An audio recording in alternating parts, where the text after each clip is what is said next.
Que mulherada animada essa de Fortaleza.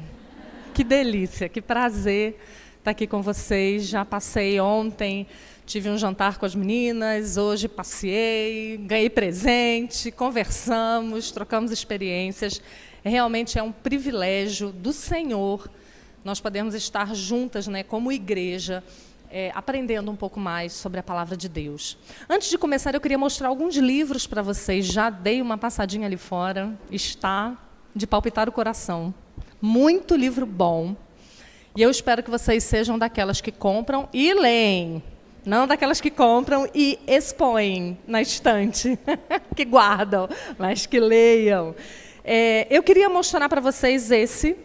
Não me faça contar até 3, eu não sei falar o nome dela, então eu não vou falar para não passar vergonha. É da editora Fiel, é um livro sensacional que fala sobre a obediência que nós devemos imprimir nos nossos filhos. Ela é muito direta, ela é muito pontual, é um livro muito bom. A Idade da Oportunidade, de Paul Tripp, também é um livro muito legal que fala sobre aqueles nossos filhos que estão começando a entrar na adolescência. É um livro bem específico para essa idade. Pastoreando o Coração da Criança, que é um livro que toda mãe tem que ler todo ano. Todo ano, você que é mãe deve ler esse livro.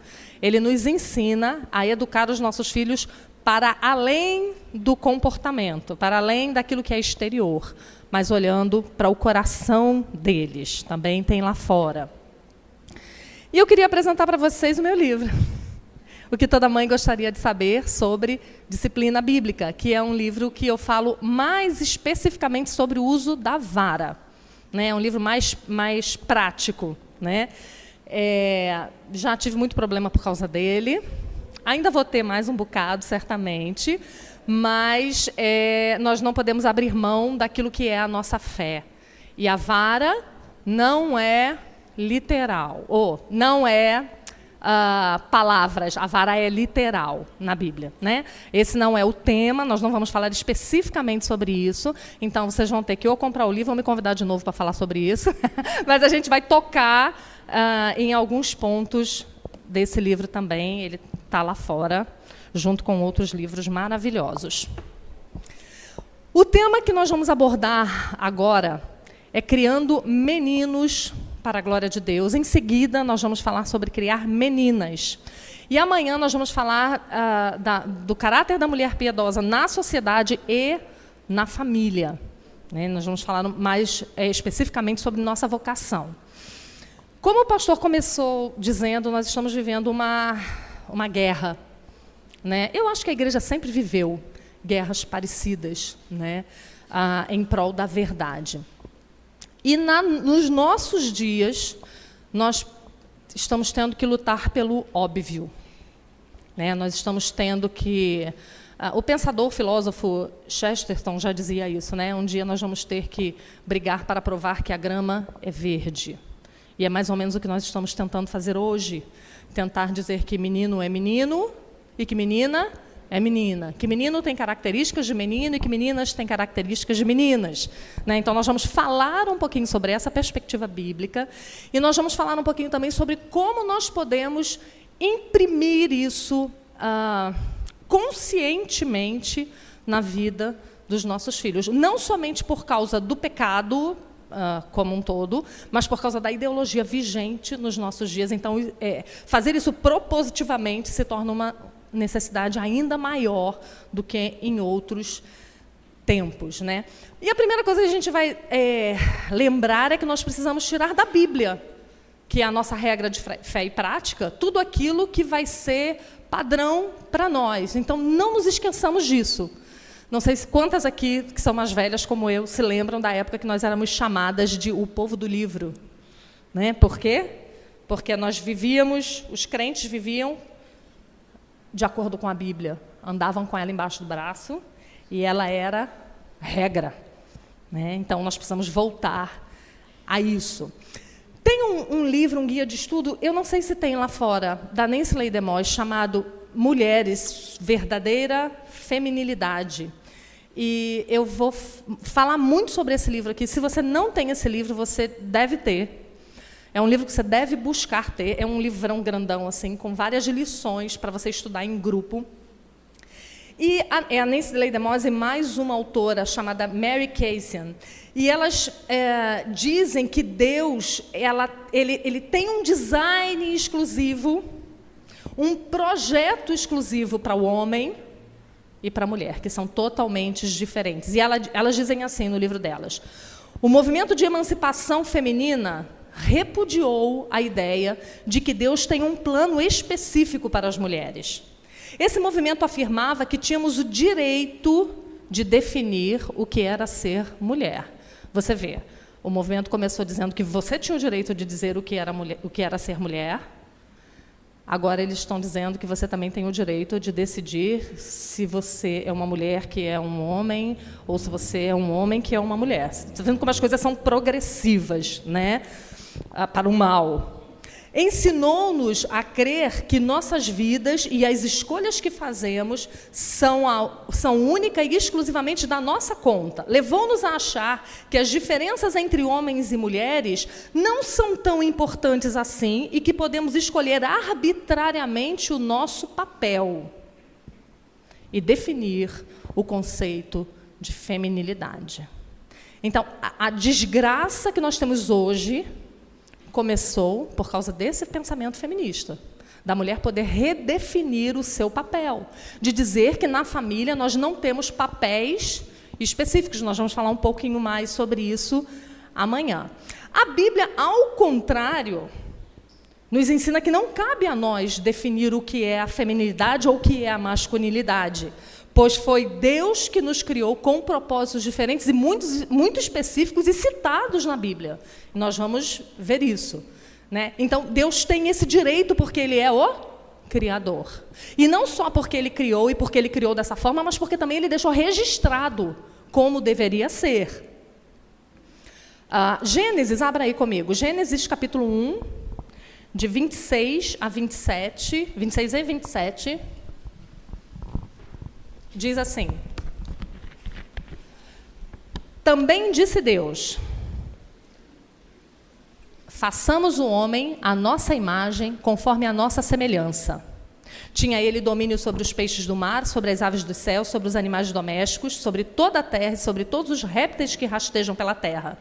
Criou, pois, Deus o homem à sua imagem. A imagem de Deus o criou. Homem e mulher os criou. Veja que Deus, Ele criou o homem, criou a mulher, à sua imagem. Os dois refletindo o seu caráter. E os dois juntos mostram ao mundo quem Deus é. É uma coisa que meu marido sempre fala quando ele está falando para pais. Ele sempre diz isso. Que é como se Deus tivesse dividido a paternidade dele na nossa maternidade e na paternidade do pai. E juntos, os dois refletem perfeitamente a imagem de Deus Pai. Eu não sei se vocês lembram de Jesus dizendo: Jerusalém, Jerusalém, como eu queria acolher vocês, como a galinha faz com seus pintinhos. O que é isso? Não, uma atitude materna. Longe essa ideia de Deus ser mulher, tá, gente? Não é isso que eu estou dizendo, não. É o caráter, as atitudes, a imagem de Deus refletida também na nossa maternidade, em alguns aspectos, e na paternidade em outros aspectos.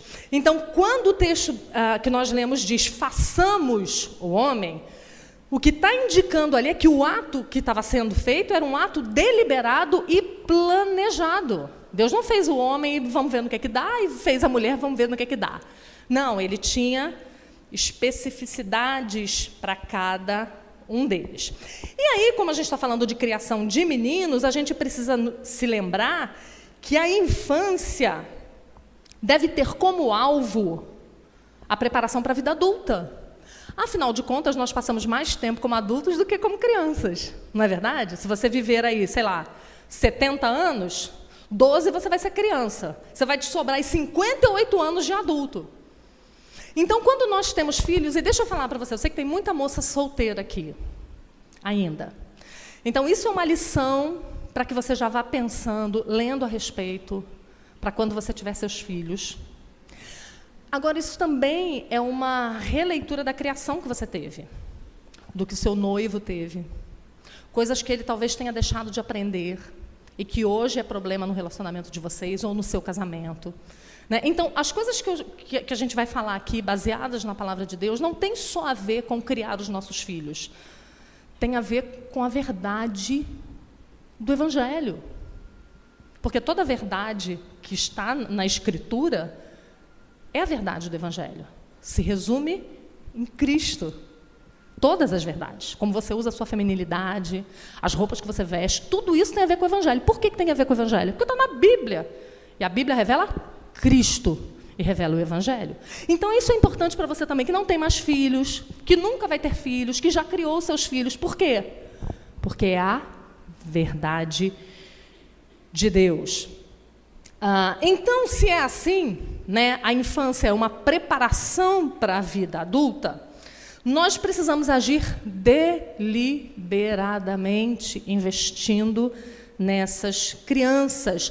Afinal, por causa da queda, esse padrão inicial foi manchado por causa do pecado. Aquilo que Deus havia feito foi manchado por causa do pecado, instituindo, né, como Adão deveria agir, como Eva deveria agir, assim seus filhos. Né?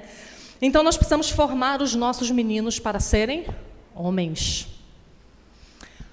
Quantas solteiras a gente tem aqui hoje? Levanta a mão aí. Vocês vão concordar comigo que está difícil achar homem. Homem. Homem tem muito. Mas homem de verdade. A gente viu uma camisa hoje lá no Mercadão, não foi? Seja homem. Eu falei, essa daí podia comprar para levar lá para o congresso hoje. Difícil. Dentro das igrejas. Difícil você encontrar homens que se pareçam com homens, se vistam como homens, falem como homens e ajam como homens. De quem é a culpa? Minha. Nossa. Das mães, dos pais. A culpa é nossa. Porque nós deixamos de ensinar aos nossos filhos. Muitas vezes nós achamos que criar filho é uma coisa automática, é simples, né? Que você paga um bom plano de saúde, uma boa escola, o problema está resolvido, você terceiriza a educação dos seus filhos, você acha que ele se cria. Né? E nós deixamos de ensinar as verdades do Evangelho para eles.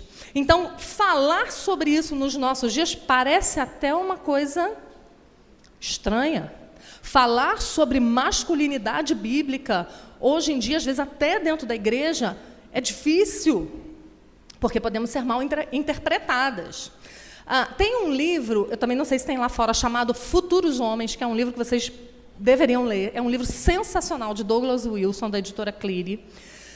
E ele cita um outro Douglas, que é Douglas Jones, dizendo assim: a masculinidade pode ser pensada como a reunião de todas aquelas características que fluem do deleite e sacrifício da força física em prol da bondade.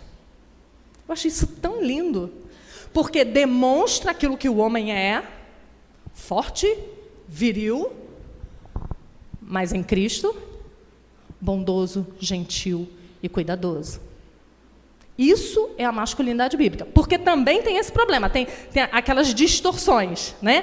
Por um lado tem aqueles homens bananas de pijama, por outro lado tem os machões, estou falando dos crentes. Tem os machões, né? Que mulher, quem manda que sou eu, é debaixo do meu pé. E mulheres que acham que submissão é isso, né? Que não entenderam ainda o que é o conceito da submissão bíblica.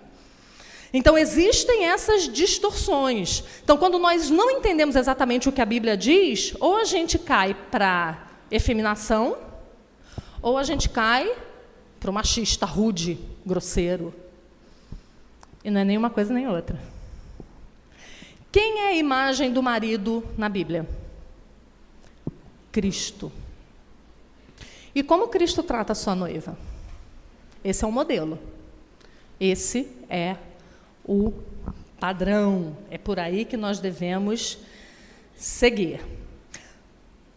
Mas nós vamos precisar trabalhar arduamente por isso, por causa do pecado e por causa da sociedade em que nós vivemos. Nós não podemos achar que essas características vão cair do céu, elas não caem. Nós que somos mães cuidadosas e preocupadas, devemos nos empenhar para forjar nos nossos meninos um caráter masculino essencialmente bíblico, como a palavra de Deus nos diz. E aí, eu vou dizer para você que é casada, que o seu casamento é um exemplo para os seus filhos. Se dentro do casamento nós exercemos os nossos papéis bem definidos, nós não pensamos igual ao mundo, que cada um exerce o lugar que quer, que lugar de mulher é onde ela quiser, né? Se a gente entende que existe uma vocação para a mulher e existe uma vocação para o homem, e nós vivemos isso dentro de casa, isso será muito melhor percebido. Talvez você nunca sente com seu filho para dar a ele uma palestra sobre masculinidade bíblica. Mas se ele tem um pai que assume o papel dele, ele está aprendendo todo dia como é ser um homem e como é ser forjado à imagem de Cristo através do pai. Agora você pode dizer assim para mim, bom, então eu estou em encrenca, porque você não conhece meu marido. Meu marido não é um exemplo de masculinidade bíblica. E aí eu vou dizer a você, seja uma auxiliadora do seu marido. Seja aquela que está ao lado dele para auxiliá-lo também a se tornar um homem à imagem de Cristo. Nós estamos juntos. A imagem do casamento é essa: dois pecadores caminhando juntos para a cidade celestial. É isso que a Confissão de Fé de Westminster fala a respeito do matrimônio. Para que o matrimônio foi instituído? Para auxílio mútuo. Que coisa incrível. E no que mais nós podemos ajudar o nosso marido de tão importante do que ele se pareça com Cristo? E ele nos ajudar que nós nos pareçamos com a noiva. Nós nos ajudamos em muitas áreas, em todas as áreas. É auxílio mútuo em todas as áreas. É auxílio mútuo na saúde, na doença, na riqueza, na pobreza, em todos os momentos. Mas que momento mais importante é quando nós nos exortamos um ao outro. Então, se você não tem um marido que é dessa forma, você precisa ajudá-lo de forma respeitosa, de forma carinhosa, não de forma arrogante, pensando que você é a mãe dele, repreendendo-o, né, como se você fosse superior a ele. Mas sabe aquela esposa que deixa um artigo assim, não, divertidamente, assim, em cima da mesa? Amor, dá uma lidinha. Aquela esposa que fala, amor, vamos ler um livro juntos? E aí escolhe um livro que seja bom para os dois e que ajude a sanar as dificuldades dele. Né? Você é aquela esposa tão amorosa e tão contrária àquela rixosa lá de Provérbios, que quando você chama a atenção dele, ele ouve. Ele tem prazer em te ouvir, ou você é aquela mulher que, igual uma goteira, né? Como Provérbios fala. Tão chata com tudo. Tão chata, reclama de tudo, o tempo todo. Abaixa a tampa do vaso.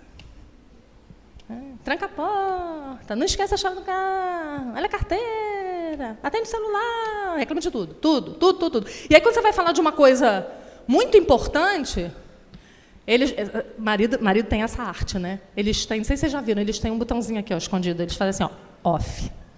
Aí eles ficam assim, plenos, olhando para você, mas não estão nem aí para o que você está falando. Por quê? Porque você já encheu muito a paciência dele e ele não quer mais te ouvir. Então, seja uma boa auxiliadora para ajudá-lo. Porque muitas vezes os nossos maridos ainda estão na fase da meninice. Às vezes por falta dos pais, né, imprimirem esse caráter neles. Então, eles ainda são aqueles meninos grandes, né, que jogam videogame, que estão... Nada contra jogar videogame, não tem nada errado de jogar videogame, tá? Mas que vivem disso e que não tomam atitudes.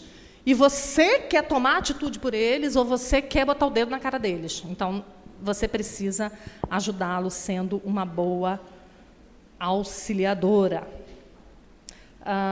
Deus determinou dentro do casamento que o casamento seria um exemplo poderoso na vida dos filhos, importantíssimo para impactar a vida deles, né? Então você deve lutar pelo seu casamento também em prol dos seus filhos. Também. Porque a primeira luta sua para que o seu casamento seja um bom casamento é a glória de Deus. Primeira pergunta do catecismo: qual é o fim principal do homem? O fim principal do homem é glorificar a Deus e gozá-lo para sempre. Então, em tudo que nós fizermos, quer comais, quer bebais, quer faças qualquer outra coisa, fazei tudo para a glória de Deus. Então, o seu casamento é uma parábola sobre Cristo e a igreja, para o mundo e para a igreja também. O seu casamento não pode mentir a respeito de quem é Cristo e de quem é a igreja, para o mundo. O seu casamento, muitas vezes, é o único evangelho que o teu vizinho vai ouvir, porque ele nunca foi à igreja. Então, através do teu casamento, do seu marido mostrando a liderança de Cristo e você mostrando a submissão e o cuidado da igreja e o amor, o zelo da igreja para com Cristo, vai mostrar Cristo ao mundo. Então, isso é muito importante, porque não se trata só da gente. Se trata da glória de Deus. Mas também, envolvendo se tratar da glória de Deus, tem os teus filhos. E não é uma questão dos seus filhos serem ajustados. É uma questão da perpetuidade do reino de Deus nesse mundo. Porque como o reino de Deus nesse mundo é perpetuado? Através da igreja. Através dos filhos. Por isso, minha gente, vamos ter filho. Eu tenho uma fama, estava falando para a Raquel hoje, né? Eu tenho uma fama. A minha fama é, no ano seguinte que eu vou numa igreja, a igreja dobrou de menino. Não é? Edgleu ali, ó, não é? Então, se segurem, meninas, porque ano que vem vocês vão ter pelo menos mais um. Os muçulmanos entenderam isso. Os muçulmanos entenderam isso. Vocês sabem que o Vodbalkan, ele diz que em alguns anos a Alemanha será muçulmana, não por causa da imigração, mas por causa da multiplicação. E porque eles levam muito a sério a religião que eles ensinam aos filhos deles. Na Alemanha, segundo o Vodbalkan, cada alemão tem uma média de 0,9 filhos por casal e os muçulmanos têm 6. E eles têm filhos intencionalmente para que a religião deles cresça. Olha que vergonha para nós. Nós que possuímos a religião verdadeira, a única religião revelada em Cristo. Nós não queremos ter filhos mais. Por quê? Porque dá trabalho. Você tem muita série do Netflix para ver, né? Aí você não quer ter trabalho. Porque gasta muito dinheiro, afinal você precisa ir na Disney. Você ainda não foi, né? Você precisa pagar a melhor escola de Fortaleza para o seu filho. Então, nós temos motivos muito egoístas para não ter filhos, ou para ter poucos filhos. E a gente se esquece do que a Bíblia fala sobre genealogia, sobre descendência, sobre pacto, sobre aliança de um Deus santo com o seu povo, que são chamados seus filhos. Não é incrível isso? Tem um livro que eu amo muito, da Susan Hunt, A Graça que Vem do Lar. E ela fala um negócio que eu acho impressionante. Ela diz assim, que o tempo todo na Bíblia, a Bíblia está falando de genealogia. Já leu? Não sei quantas de vocês já deu uma travada quando você está fazendo a leitura anual da Bíblia, né? Você dá uma travada na genealogia. Por que tanta gente? Fulano, gerou fulano, que gerou fulano, que gerou fulano. E ela diz assim, sabe por que isso está registrado? Lembra que a Bíblia é o quê? Palavra viva de Deus. É Deus falando ao seu povo. Então, por que tem genealogia? Porque genealogia importa. Porque famílias importam. E aí ela cita, Susan Hunt cita, que quando começa o Evangelho, na plenitude dos tempos, ao invés de anunciar logo a glória de Cristo, o que Mateus 1 fala? Começa falando? Genealogia. Olha que incrível. Você podia achar que genealogia é coisa do Velho Testamento. O Novo Testamento começa com genealogia. Filhos importam. São eles que vão levar a bandeira do Evangelho adiante quando nós não estivermos mais aqui. São seus filhos que vão continuar com o Evangelho. Então, se você tem que tirar forças de algum lugar para lutar pelo teu casamento, para continuar criando teus filhos no caminho do Senhor, não procure essa força em lugares vazios, não. Procure essa força em coisas que são eternas, como o reino de Deus. Por exemplo. Então, agora a gente vai falar, nessa última meia hora, sobre coisas bem práticas.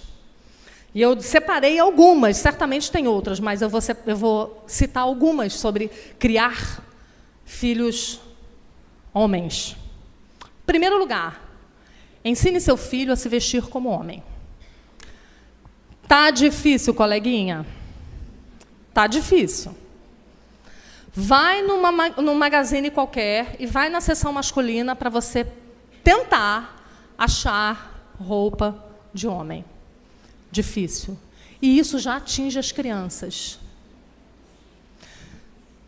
Vocês devem se lembrar que lá em Deuteronômio 22, versículo 5, a palavra de Deus fala que a mulher ela não usará roupa de homem, nem o homem veste peculiar à mulher, porque qualquer que faz tais coisas é abominável ao Senhor. Então, o sentido do texto aqui não é que a calça é de homem, então a mulher não pode usar calça, não é isso. São vestes peculiares. Então, muito cuidado. E deixa eu contar uma coisa para vocês, vou fazer um parêntesezinho aqui, que eu acho importante. Eu estive num lugar, alguns anos atrás, falando para mulheres, meu marido falando para os homens, e na hora que estavam todos juntos, cada rapaz que passava, eu tinha vontade de chamar assim, um canto, e falar, meu bem, troca esse penteado, alarga essa calça, bota um sapato de homem, porque a aparência deles era uma aparência efeminada. Gente, isso é abominação. Não é só a prática homossexual que é a abominação, mas você se parecer também é pecado. A Bíblia fala que os efeminados não herdarão o reino dos céus. Então, isso é uma coisa que a gente precisa se ligar desde já nos nossos filhos meninos. Se você for sair... Eu morro de rir quando eu vou tentar comprar uma calça masculina com o meu marido, ele já chega assim, já vou logo avisando que eu vou arrumar encrenca na loja. Já vou arrumar, porque eu vou falar, eu quero calça de macho. E aí você chega numa loja dizendo isso, os vendedores já... Você já não é politicamente correto. Então, é difícil, porque são calças, meu marido sempre reclama, são calças que quando você passa o pé, você já não consegue passar o pé, de tão apertadas que nem o pé passa, de tão apertadas que elas são. Então, uma calça tão apertada assim, nem as mulheres deviam usar. O que dirá os homens? E eu vou dizer para vocês uma coisa, eu tenho uma amiga que ela é de língua portuguesa e ela faz revisão de texto. E ela me contou que ela fez uma vez uma revisão de uma tese de doutorado numa grande faculdade carioca. O que ele defendia, uma tese de doutorado, isso tem alguns anos já, é como a indústria da moda se especializou em códigos indumentários para que os gays se identificassem. A gente não sabe disso. Mas ela estava dizendo para mim, existem marcas que são específicas de gays. Tipos de calças, tipos de decotes, tipos de tintura de cabelo, tipos de cortes de cabelo, que são específicos. Eu fiquei muito assustada quando eu ouvi isso, porque é uma maneira deles se reconhecerem para uma abordagem. Olha que coisa terrível. E a gente igual umas patinhas, né? Vou comprar uma roupa para o meu filho. E compra qualquer uma. E não pensa na realidade em que nós estamos inseridas. Então, cuida disso. Olha de novo para a calça que você vai comprar para o seu marido, para o seu filho. Olha de novo. Ensine o seu menino a lidar com a alma feminina. e a sua futura nora vai te amar. A característica do homem, depois do pecado, é ser muito duro. Lembra da maldição que caiu sobre Eva? O teu desejo será para o teu marido e ele te governará. A ideia daquele texto ali é que a mulher, por causa do pecado, como consequência e maldição do pecado, ela sempre vai se insurgir contra o marido e ele sempre de maneira dura vai se voltar contra ela. E aí a gente vê a redenção disso aí lá em Efésios 5. Mulheres, sejam submissas aos seus maridos. Maridos, amai. Vocês veem exatamente o contrário da maldição. A mulher optando por abrir mão do controle e submeter docemente a sua vontade à autoridade do marido. E o marido, que deveria ter uma mulher submissa, o que a Bíblia deveria dizer, segundo as feministas? Maridos, dominem suas mulheres. Não.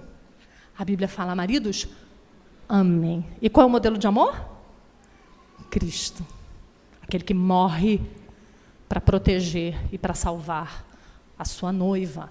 Então, entendem como os nossos conceitos são muito distorcidos, até nós crentes, por causa da vivência do mundo. Então, por causa do pecado, o homem tem essa brutalidade, não essa virilidade, essa força, não para a bondade, como a gente leu no começo, mas muitas vezes para serem ásperos, grosseiros. Então, essa é uma coisa que nós precisamos ensinar aos nossos meninos. Abram lá comigo 1 Pedro 3:7.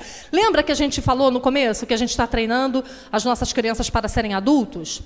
Você que tem um menino de 1 ano, de 2 anos, de 3 anos, você está treinando ele desde hoje, desde o dia que ele nasceu, para ele ser um marido.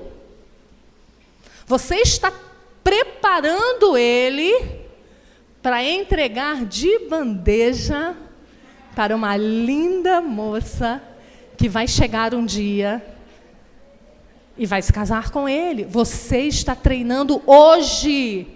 Não deixe para treinar o seu filho quando ele tiver 15 anos. Treine seu filho hoje. 1 Pedro 3:7. Maridos, vós, igualmente, vivei a vida comum do lar, com discernimento, e tendo consideração para com a vossa mulher, como parte o quê? Oi, lê alto aí. Mais frágil, meninas. Nós somos mais frágeis mesmo, diferente do que o feminismo diz. Tratai-a com dignidade. E o final do texto?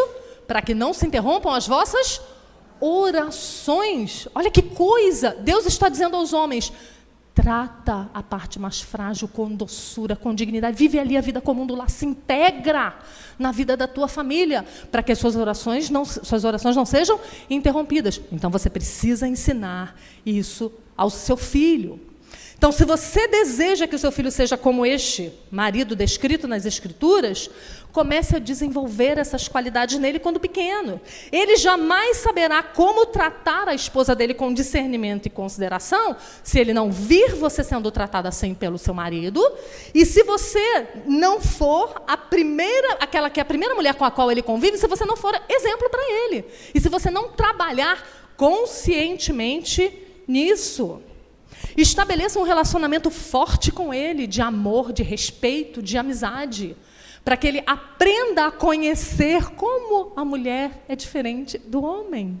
Eu tenho um filho solteiro que ele sempre fala para mim, mãe, eu acho que eu nunca vou entender as mulheres. Vocês são muito diferentes. Às vezes a gente está conversando, eu e meu marido, aí meu marido sai, fala alguma coisa e sai, aí eu falo, poxa, e ele pergunta, o que foi, mãe? Você viu o que ele falou? Vi, ele não falou nada demais. Eu falei, nossa, mas vocês são muito diferentes da gente. Porque mulher é assim, né? Qualquer coisa se magoa.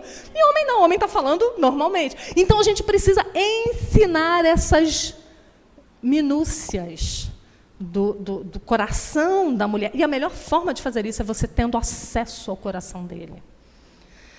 Diga a ele das coisas que você gosta. e das coisas que você não gosta, das coisas que uma mulher não gosta. Ensine isso ao seu menino.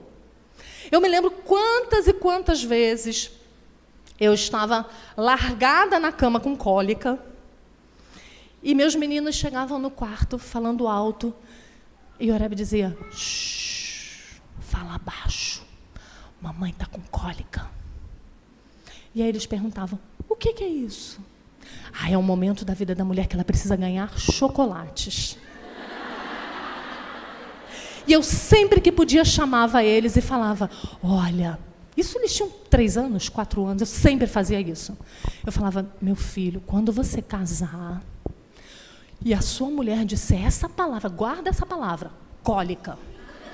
Quando ela disser isso para você, você nunca vai saber o que é isso, viu? Nunca. Mas quando ela disser isso para você, acredita, está muito ruim a vida dela.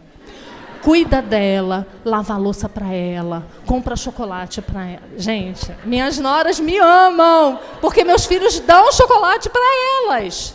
Porque eles aprenderam isso conscientemente. Você imagina se nesses momentos eu afasto eles? Sai daqui, não quer ver ninguém, tô mal. Usa essa oportunidade para ensinar a eles. Esse é um terreno fértil para eles aprenderem a se especializar no trato com as mulheres. Quando ele for grosseiro com você, chama e fala: olha, a mulher vê diferente, essa maneira de falar não é tão dócil, seja mais, fala mais assim, a mulher entende de outra forma. Converse com ele. Incentive seu filho, esse também a tua nora vai te amar, incentive seu filho a apreciar e a elogiar o seu trabalho em casa. Porque se ele aprecia, se ele vê, você pode ensinar a ele: filho, olha o jantar que a mamãe fez para você. Deu trabalho. Vamos orar. Você quer orar? Ore e agradeça a Deus pela mamãe, porque a mamãe trabalhou muitas horas para que esse jantar ficasse pronto. Agradeça a mamãe. O meu filho ensina isso para a nossa netinha. Diga: obrigado, mamãe, a comida está uma delícia. Ela fala: obrigada, mamãe. Coisa linda, vovó. Ensina isso aos seus meninos. Lá em casa a gente tinha uma brincadeira. Todo domingo, que nós nos reuníamos num horário, eles já adolescentes, né? E nós nos reuníamos para almoçar. E aí, de vez em quando, ninguém falava nada, eu perguntava: comida tá boa, né, gente? Tá gostosa aí? Aí meu marido brincava: meninos, mamãe está precisando de elogio. Vamos dar meia palma para a mamãe. E eles faziam assim. Todos eles juntos. Eu falava: poxa, gente, nenhuma palminha. Tá bom, uma palma para a mamãe. Aí tá bom. Uma palma. Isso é para você não ficar orgulhosa. Ele brincava. Mas nós sempre tentamos desenvolver isso neles para gente, que coisa deliciosa. Um marido chegar em casa e falar: amor, a casa está tão cheirosinha. Amor, que janta gostosa, obrigada. Como ele vai fazer isso se ele nunca viu isso? E se ele não foi ensinado a fazer isso? Ensine o seu filho a tomar iniciativa e a tomar decisão. Isso é uma coisa que você vai desenvolver nele. A Nancy Leigh DeMoss, naquele livro que eu citei, ela diz assim: tomar a iniciativa é parte central do que significa ser homem. Olha que coisa. E hoje os rapazes não sabem onde vão jantar, né? Vamos jantar fora? Vamos. Qual o restaurante? Querida, você escolhe. Não, amor, escolhe você. Não, escolhe você. Não sabe escolher um restaurante. Não sabe tomar decisões pela família. Não sabe escolher um caminho quando é apertado, porque eles não foram acostumados. Então, muitas mulheres se queixam da dificuldade que os maridos têm de fazer decisões. E isso traz insegurança para a família. E muitas vezes faz com que a mulher faça o quê? Tome a frente. Erradamente. Erradamente. Leiam lá no Mentiras em que as Mulheres Acreditam e a Verdade que as Liberta. Essa é uma das mentiras. Se meu marido não toma atitude, eu devo tomar no lugar dele. A Nancy Leigh DeMoss, desce a lenha. Né? Leiam lá. Então, muitas vezes, nós precisamos, discretamente, como esposas, e submissamente, dar um passinho para trás. E falei: escolhe você, querido. Não, amor, escolhe você. Não, amor, escolhe você, pode escolher. Deixa ele decidir. E precisamos ensinar os nossos meninos desde muito cedo. Você tem que ir fazendo com que ele tome atitudes decisivas aos poucos, dependendo da idade, né? Então, cada mãe, isso aí, cada família vai estabelecer. Mas eu costumo brincar que a criação de filhos é mais ou menos isso. Você vai... É um eterno jogo de puxa e solta. No começo, quando você começa a criar seus filhos, você só puxa, puxa, puxa. Você que direciona, você diz não, você diz o caminho, você... Mas conforme eles vão crescendo...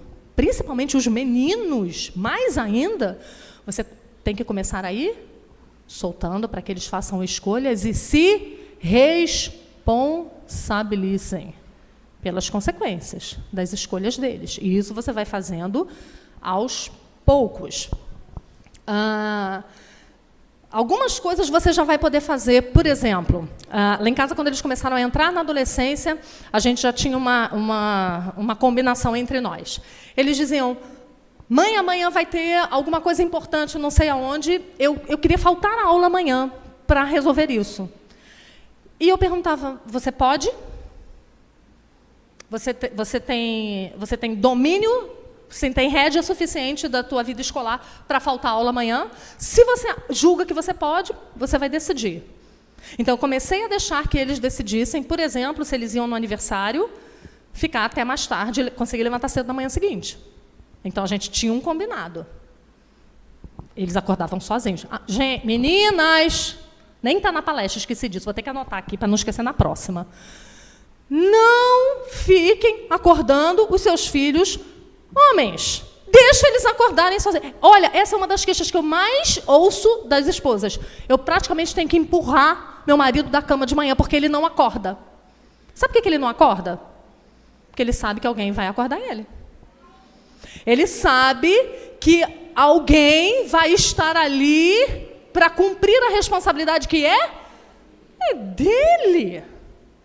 Então, o seu filho, quando chega a uma determinada idade, aí você que vai dizer qual é essa idade, é responsabilidade dele acordar, tomar o café dele. Eu conheço mães já de menino cavalão, que acorda 5h30 porque tem que passar a camisa deles, porque tem que botar a mesinha para eles, fazer um nescauzinho. Meu amigo, levanta aí, faz. Por isso que o povo quer ter um filho só, porque quer fazer tudo pelos filhos. Chega uma idade que você tem que começar a forçá-los a saber tocar a vida deles, a saber que a vida não é botãozinho que se aperta só, não. Então, levanta e faz o seu Nescau. E depois tira a sua mesa e lava. Ou a sua louça e lave sua louça. Passe sua camisa. Coloque o despertador, chegue na hora. E se ele não cumpre essas responsabilidades, então você vai discipliná-lo para que ele aprenda a ser um homem responsável.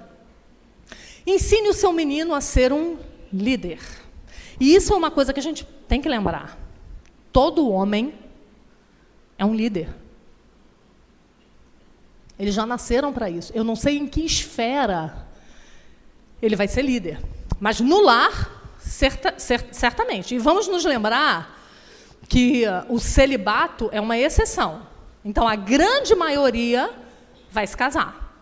Grande, a maioria esmagadora. Celibato é exceção. Então, você já tem que pensar que o seu filho vai ser um líder na família dele. Quiçá, um líder na igreja. Um pastor, um diácono, um presbítero, um professor de escola dominical. Você deve treiná-lo de propósito para isso, para assumir liderança. Mas da esposa, com certeza ele vai ser, mesmo que ele nunca seja líder na igreja. Né? Aquele texto que as feministas pira. 1 Coríntios 11, verso 3. 1 Coríntios 11, verso 3. Quero, entretanto, que saibais ser Cristo o cabeça de todo homem, e o homem o cabeça da mulher, e Deus o cabeça de Cristo. Então, o seu filho vai ser o responsável por entregar a Deus uma mulher e várias crianças. Ele é o responsável por apresentar essa família a Deus. Olha que responsabilidade está na tua mão. Olha que você está formando o homem que vai responder a Deus por uma família. E aí a gente precisa se lembrar o que é ser um líder à luz da Bíblia, não é? A Nancy Leigh-DeMoss, ela diz assim: Jesus ensinou que a autoridade não tem nada a ver com direitos, e sim com responsabilidade. Então a gente precisa lembrar disso quando nós estivermos ensinando os nossos meninos.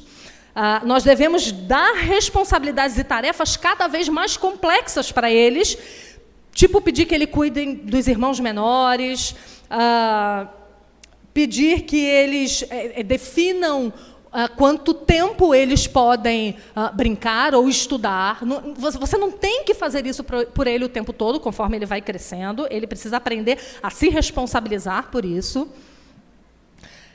E isso né, tirar dinheiro, ir ali fazer uma compra, ir na padaria, responder por algumas coisas na casa, sei lá, o lixo é teu, você que tira o lixo. Eu não vou pedir, eu não vou mandar, eu não vou lembrar, eu não vou falar. Essa é a sua responsabilidade. Isso a gente pode fazer desde muito cedo.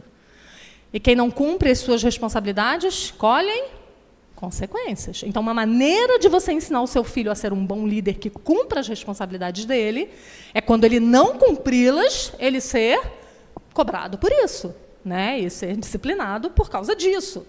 Dessa maneira, você está ensinando a ele que ele é capaz de cumprir as responsabilidades que você dá. Porque sabe o que acontece muito? Eu vejo muito isso. Eu não vou dar essa responsabilidade de dar o lixo para ele e tirar, não.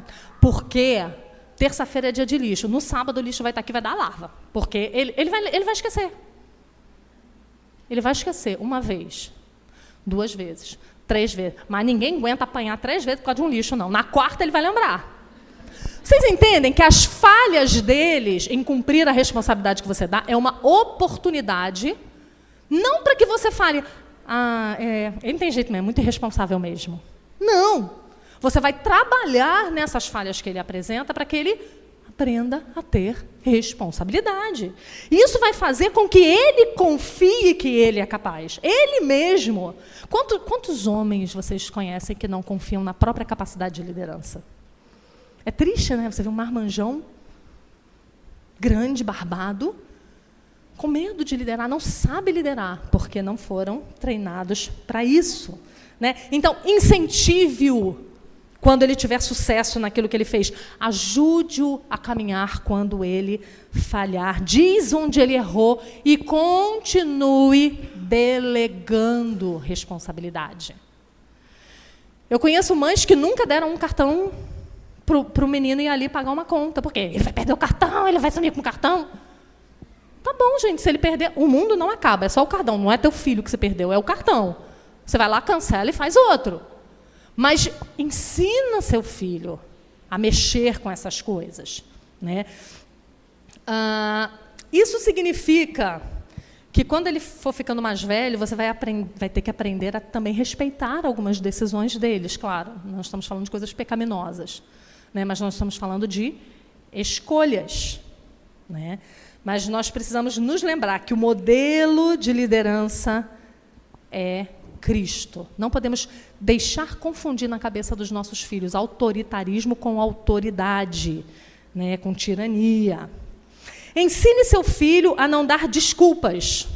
Meninos precisam assumir seus erros. Essa é uma tese do Douglas Wilson no Futuros Homens, né? Então, não permita que seu filho menino, que seu filho homem, diga, eu não fiz o que você falou porque a fulana me pediu para estudar com ela. Não, a responsabilidade era sua, você não fez, problema seu, a responsabilidade é sua, você vai responder por isso.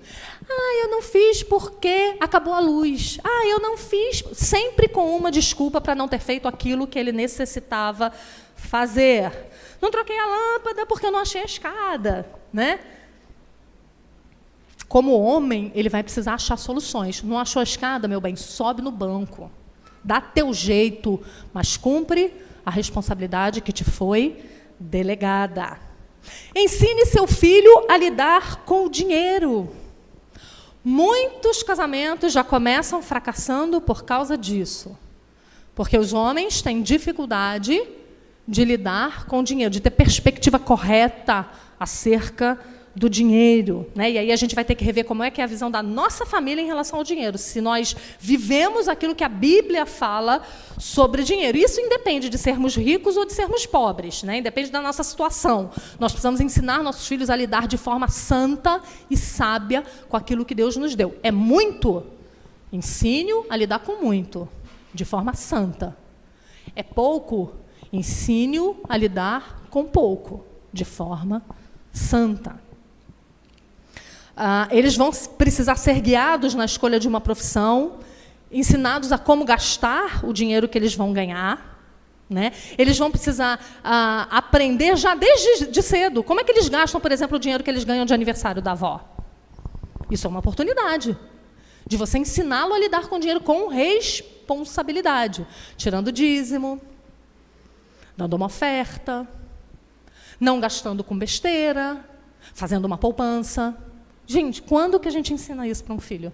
Quando ele tem 25 anos? Ele está casado? Ou quando ele tem 19 e arruma o primeiro emprego? 18? Não é hoje. Hoje é o dia. E eu não estou dizendo aqui que o seu filho tenha que ter dinheiro na mão para fazer isso, né? Eu nunca fui defensora da mesada. Não estou dizendo que é errado ou que é certo. Isso aí vocês é que sabem. Na nossa casa não tinha mesada. Mas eles ganhavam dinheiro. Então, de um lado ou de outro, eles sempre ganham alguma coisa, eles sempre têm como arbitrar sobre alguma quantia. Ensine-o a fazer isso de modo santo. Ensine o seu filho que ele será provedor do lar, como a palavra de Deus diz. Antigamente isso era uma coisa natural. Hoje em dia, até dentro das igrejas, você ouve rapazes dizerem: a minha mulher tem que ganhar dinheiro. Estou aqui para sustentar a mulher para ficar em casa, não. Você ouve isso dentro da igreja. Homens que dizem, papel de provedor, não, isso aí é dos dois. Não, não é dos dois. Esse papel é dele. Isso não quer dizer que a mulher não possa ganhar dinheiro, não é isso. Mas essa não é a obrigação dela. A qualquer momento que ela precisar parar de ganhar dinheiro, porque está atrapalhando dentro de casa, ela pode. Ele não. Ele não. Porque ele é o provedor. A Nancy Leigh DeMoss, ela diz assim, e eu acho isso aqui impressionante, ela diz assim: Deus colocou sobre os homens uma responsabilidade em relação ao trabalho, que é parte exclusiva do que significa ser homem. Ela cita várias coisas do que é parte exclusiva do que é ser homem, né? Tomar iniciativa, tomar decisão, depois ela cita o trabalho. Trabalhar é parte fundamental aos homens de um modo que não é fundamental às mulheres, é diferente, entende o que é fundamental? Como parte da fiação que Deus fez no homem, ele está conectado para trabalhar de um jeito diferente da mulher. E a mulher está conectada ao lar e aos relacionamentos de uma forma diferente do homem, não é assim? Isso aí é óbvio. Né? A mulher ela é mais ligada ao cuidado, a gente vai falar um pouco sobre isso amanhã, né? Ao cuidado, a gerar vida, a nutrir pessoas, diferente do homem, não que ele não faça também, mas essencialmente é diferente, né?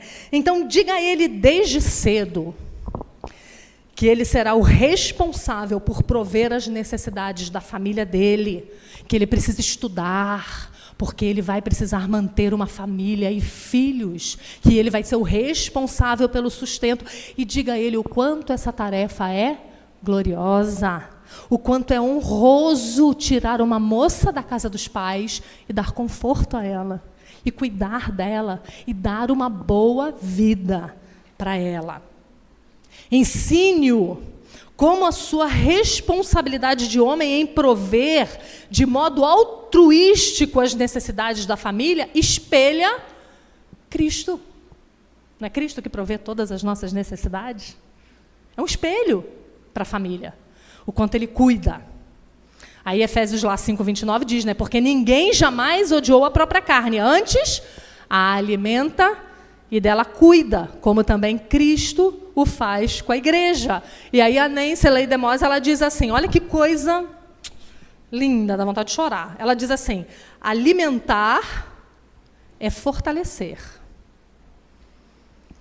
É providenciar o necessário a outra pessoa para que ela viceje e floresça. Olha que coisa! A provisão do homem, o cuidar e alimentar, não é só a provisão material, mas é a provisão para que aquela flor desabroche, que é a mulher dele. Alimentar, diz a Nancy Lee DeMoss, significa que o provedor oferece mais do que coisa material. Cuidar é zelar com cuidado, manter ou tratar com carinho. Cuidar de alguém, anota essa depois, essa é uma daquelas que você pode botar na escrivaninha do marido.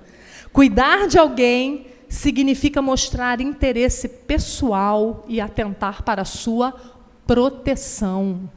Homens são protetores. O sentido literal da palavra grega, cuidar, significa manter caloroso. Deus criou o homem para proteger e conservar a mulher calorosa, mantê-la protegida de perigos físicos e de perigos espirituais. Então, você já pode ensinar isso ao seu filho hoje. A irmãzinha precisa ir até não sei aonde, vá cuidando da sua irmã. Proteja a sua irmã, dê a mão à sua irmã, cuide dela. Você é o homem na casa enquanto seu pai não está. Você dá a ele essa noção de que ele protege, né? Então, precisamos ensinar conscientemente os nossos meninos a proteger. Eu não sei se vocês lembram de um acontecimento muito recente, acho que foi em Paris, uma explosão que teve numa boate, e aí depois eles fizeram uma manifestação silenciosa numa pracinha, com várias velas, várias flores em homenagem aos mortos, e de repente fez-se um barulho, que todo mundo achou que era uma outra bomba, e os homens saíram correndo, passando por cima das mulheres e das crianças. Esse é um retrato triste do que nós viramos. Ao invés deles correrem para protegê-las, eles correram na frente delas. Isso é de chorar, é lamentável um negócio desse. Então, nós temos que ensinar isso aos nossos meninos em situações muito práticas do dia a dia, como, por exemplo, quando acabar a luz em casa, corre, vai pegar a mão da sua irmã, corre, sua irmã tem medo do escuro. Você não, você é um rapaz, vai lá, ajuda ela. Né? Então, de formas muito práticas, nós podemos fazer isso.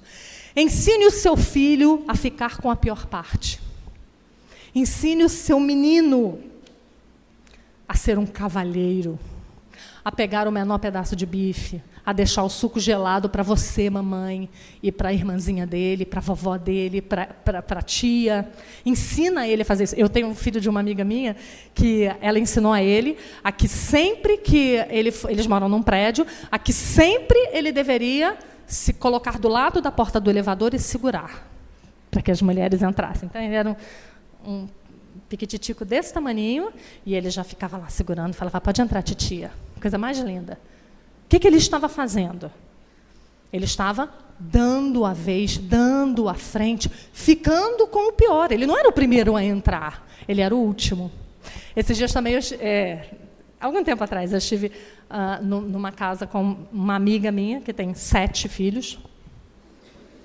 Homens.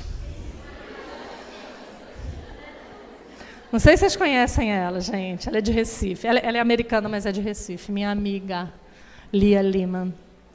Ela tem 7 homens.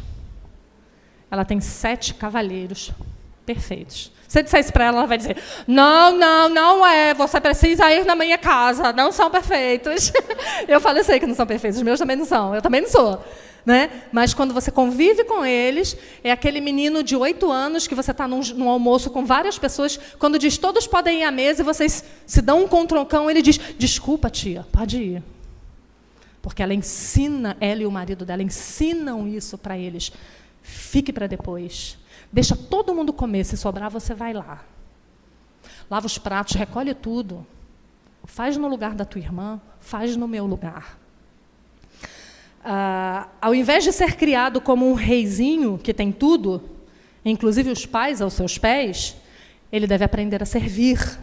Desde a mais tenra idade, os rapazinhos cristãos deveriam aprender a correr para pegar as sacolas de compras pesadas da mãe, a puxar a cadeira para a irmã sentar. Coisa antiga, né, gente? Faz o menor sentido falar isso na nossa sociedade, né? Escolher para si o pior lugar, dar a melhor parte do sorvete para a irmã. Nota que não são coisas naturais. Por que não é natural? Por causa do pecado. Se nós não tivéssemos caído em Adão, a mulher, Matthew Henry diz isso, né? O puritano Matthew Henry, ele diz isso. A mulher sempre seria docemente submissa ao seu marido e o homem seria perfeitamente cuidador e protetor da sua esposa e saberia guiá-la. Mas o pecado entrou.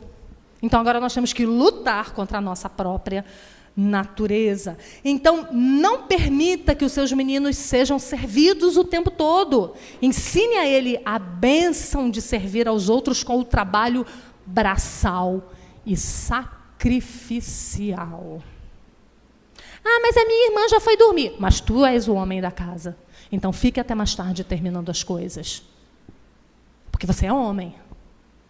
E os homens trabalham mais do que as mulheres. Os homens dão duro. Os homens se sacrificam pelas suas mulheres e pelos seus filhos. E, por último, os nossos filhos precisam aprender que eles serão líderes espirituais da sua casa.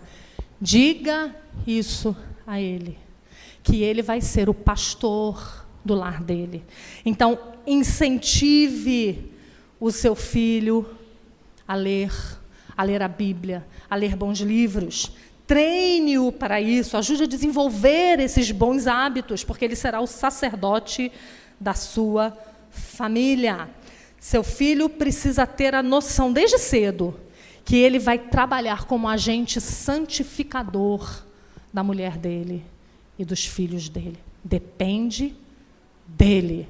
É claro que não depende dele, mas ele é quem vai dar o tom da família dele. E, para terminar, eu quero ler para vocês um lindo dizer do Douglas Wilson. No livro dele, se eu achar a página, vai ser bom aqui. No livro dele, Futuros Homens. Ele diz assim: garotos são futuros homens, rapazes são futuros homens. Isso significa que são futuros maridos e futuros guerreiros. Quando chegarem a esse ponto, as responsabilidades que encontrarão não devem surpreendê-los. Eles devem estar prontos. Nós não vivemos numa cultura de guerra. Mas os Estados Unidos, por exemplo, vive. Você imagina os nossos meninos que são acostumados a não subir nem árvore, porque vai cair, vai machucar? Como é que esses meninos vão para a guerra? Homens são guerreiros. Homens um dia vão ter que ir para a guerra, rastejar na lama, ficar sem comer, dormir molhado. Seu filho não precisa ir para o exército, embora seja muito bom, para que ele aprenda essas coisas. Ele pode aprender isso de forma gradual ao longo do tempo. Ele é um guerreiro. Ele um dia pode ter que ir à guerra pela sua família. E essa geraçãozinha Nutella, de calça apertada, vai ser difícil ir para a guerra.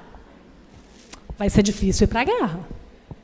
Se a nossa nação depender, a sua soberania depender dos meninos que estão crescendo no nosso meio, as mulheres vão ter que fazer isso. Olha a inversão. Olha, aliás, a maioria dos desenhos já pregam isso, né? Os homens bobocas e as mulheres guerreiras, fortes, né? Isso, e é isso que o feminismo queria, e o feminismo conseguiu, né? Mas não é assim no nosso meio, porque nós somos o povo de Deus, e nós, então, devemos andar como a Bíblia nos ordena. Então, meninas, ajudem seus filhos a serem homens. Ajudem seus maridos a melhorar naquilo que, porventura, eles não tenham sido treinados. Vamos orar? Pai Santo, todas essas coisas vêm de encontro à nossa natureza pecaminosa. Todas as verdades das Escrituras, elas batem de frente com a nossa displicência, com a nossa preguiça, com a nossa falta de conformidade à tua santa palavra. E por isso nós precisamos, como corpo de Cristo, te pedir perdão e pedir para que o Senhor nos mude. E o Senhor efetua essas mudanças, a mudança na igreja, a mudança no corpo de Cristo, através das mudanças dentro da nossa família. É do pequeno para o grande que nós vamos fazer isso. Por isso, Senhor, ensina-nos a como mulheres auxiliadoras dos nossos esposos. Ensina-nos a criar os nossos filhos, meninos, para serem grandes homens no teu reino, para que sejam homens que deem a vida. Eu sempre me lembro daquela imagem da igreja na Idade Média, em que a igreja era lançada na arena para ser comida pelas feras. E a imagem tão bela daqueles homens colocando as crianças e as mulheres no centro e cercando-os, dizendo que talvez quando as feras os comessem, já não tivessem mais fome para comer as mulheres e as crianças deles. Senhor, coisas tão claras na tua palavra, para nós hoje são tão absurdas. Tem misericórdia de nós, da nossa geração. E nos ajuda a formar homens que sejam assim, que sejam os primeiros a serem comidos pelos leões, para poupar a vida de suas mulheres e de suas filhas. Talvez eles nunca se deparem com uma situação dessa, mas que eles aprendam a fazer isso todos os dias, quando vir suas mulheres cansadas e correrem para lavar a louça para elas, correrem para disciplinar uma criança para elas. Nos ensina a dar essa sensibilidade e esse olhar cuidadoso e carinhoso aos nossos filhos homens, ó Pai, para que a tua igreja colha os frutos disso, para que os nossos filhos no futuro tenham casamentos melhores do que os nossos, tenham casamentos mais estáveis, mais fortes do que os nossos, e que gerem filhos melhores do que os filhos que nós criamos, ó Pai. Tem misericórdia, Senhor Deus, da tua igreja, para que, Senhor, o teu evangelho continue se propagando nesse mundo até o retorno do nosso amado Salvador. É o nosso pedido em nome de Cristo. Amém.